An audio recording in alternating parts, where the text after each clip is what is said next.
ನಾಚಿಕೆ ಮರದಂತೆ ನರನಿಲ್ಲ ಅಂತ. ಬದುಕಬಲ್ಲದು ಮರವು 300 ವರುಷ, ಇರಲಾರ ನರನು ಬರೇ 100 ವರ್ಷ.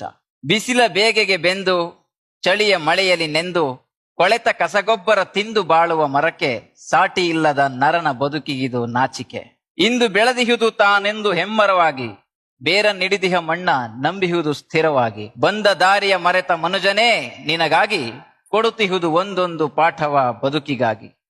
ದೂರದಲ್ಲಿರುವ ಮರಕ್ಕೆ ನೀರನೆರೆದವರಿಲ್ಲ, ಮೃಷ್ಟಾನ್ನ ಭೋಜನವ ಅದು ಕೇಳಲಿಲ್ಲ.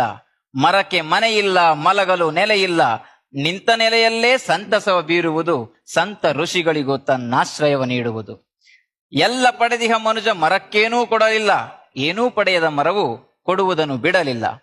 ಮಡದಿಗೊಂದು ಹೂವ ಮುಡಿಸಿ, ಮಗುವಿಗೊಂದು ಹಣ್ಣ ತಿನಿಸಿ, ಮನೆಗೆ ಒಂದು ತೊಲೆಯನಿಟ್ಟು ಸೂರು ಕಟ್ಟಿದ್ದು ಮರದಿಂದ, ಕೊನೆಗಡಿಗೆ ಮಾಡಿ ತಿನ್ನುವ ಅನ್ನ ಬೆಂದದ್ದೂ ಮರದಿಂದ. ಬಾಳಿನುದ್ದಕ್ಕೂ ಬಲವ ಕೊಟ್ಟ ಮರವ ನೀನು ಸುಟ್ಟು, ತಿಂದ ಋಣದಲ್ಲಿ ಸ್ವಲ್ಪ ತೀರಿಸು ಮತ್ತೆ ಗಿಡವನ್ನಿಟ್ಟು. ನೆಟ್ಟು ಬೆಳೆಸಿದರೆ ಒಂದೊಂದೂ ಮರವನ್ನ, ಸತ್ತು ಹುಟ್ಟಿದ ಮರವು ಮೆಟ್ಟಿ ಹಿಡಿಯದು ನಿನ್ನ.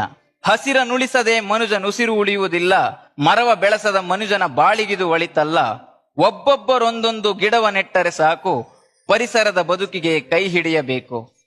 ಮನೆಗೊಂದು ಮರದಂತೆ, ಊರಿಗೊಂದು ವನದಂತೆ, ಆಧುನಿಕ ಬದುಕಿಗಿದು ಸಾಲದಂತೆ.